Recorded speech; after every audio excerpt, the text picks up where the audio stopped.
विपक्ष निमंत्रण का शोर मचाए हुए हैं, लेकिन वहीं दूसरी तरफ आपके सांसद मनोज यादव जी ये कह रहे हैं कि इसे निमंत्रण नहीं भेजा जाना चाहिए, उसे निमंत्रण नहीं भेजा जाना चाहिए। तभी तो विपक्ष कह रहा है कि ये आपकी एक पार्टी का दरअसल ये एक कार्यक्रम बनकर रह गया है। देखिए हिमानी जी, राम जन्मभूमि निर्माण मंदिर न्यास समिति ने जो सबको निमंत्रण दिया है, विपक्ष को भी निमंत्रण दिया और निश्चित रूप से निमंत्रण, और भगवान राम के मंदिर में किसी को भी आने के लिए कोई बाध्यता नहीं है, निमंत्रण की भी आवश्यकता नहीं होती। लाखों करोड़ों लोग आप देखिएगा वहां पर आएंगे।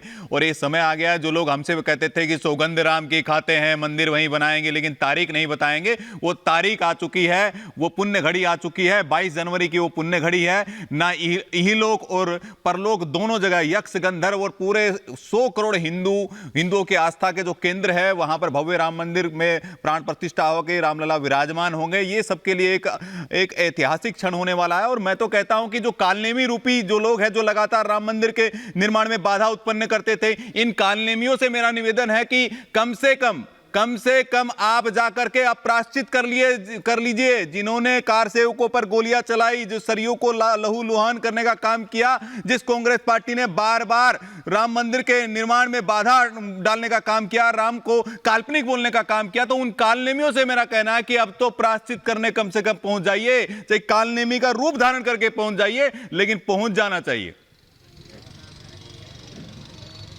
मुझे लगता है ये प्रायश्चित ही है अजय अरोड़ा जी। क्यों ये प्रायश्चित ही है क्या? ये राम जी की लीला इसको कहिए कि ये हृदय परिवर्तन हो रहा है और आज आपको ये भारतीय आस्था से जुड़ा हुआ मुद्दा नजर आ रहा है। हिमानी जी, मेरे इधर राम, मेरे सामने राम, मेरे मन में राम, मेरे मस्तिष्क में राम। जहाँ तक राम की बात है, राम सबका है। अभी मैंने अपने मित्र की बात सुनी, इन्होंने कहा कि कांग्रेस ने ये कहा। अरे ये राम कांग्रेस के हों, बीएसपी के हों, समाजवादी के हों, आरजेडी के हों, किसी भी दल के हों, राम सबके हैं। राम के ठेकेदार नहीं बनना।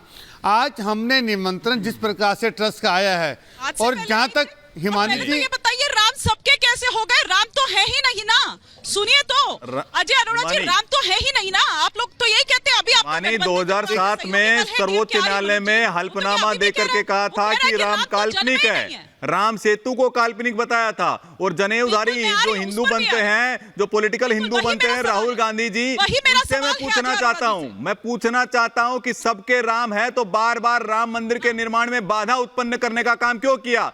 क्यों राम को काल्पनिक बोलने का काम किया? तो मैं पूछता हूं, राहुल गांधी जी, प्रियंका वाड्रा जी और श्रीमती सोनिया गांधी जी क्या रामलला जाएंगी? हिमानी जी, मैं इनकी बात का उत्तर दे दूं। सीधा प्रश्न मेरे से है, मेरी पार्टी से है। हाँ, कंप्लीट कर लीजिए। जहां एक मिनट, हिमानी जी, इन्होंने प्रश्न किया कि प्रियंका जी, सोनिया जी क्या वहां जाएंगी? 22 जनवरी का समय आ गया है, अभी समय है, और हम सकारात्मक भूमिका निभाएंगे विपक्ष में होने के बावजूद, क्योंकि राम हमारा भी है। और अदालत का हमने भी सम्मान किया, जहां तक अदालत की बात हुई, और हम बताएंगे। हम आने से पहले सब सिब्बल बार बाधाएं लगाते रहे और डिले कराने के लिए तारीख पर तारीख लेते रहे। आने से पहले सूचित कर देंगे कि आप तो निर्लजतापूर्ण आप लोग बयान देते थे, राम के अस्तित्व पर सवाल उठाते थे, आप जो रोम करते थे, हिमानी आज करने लगे।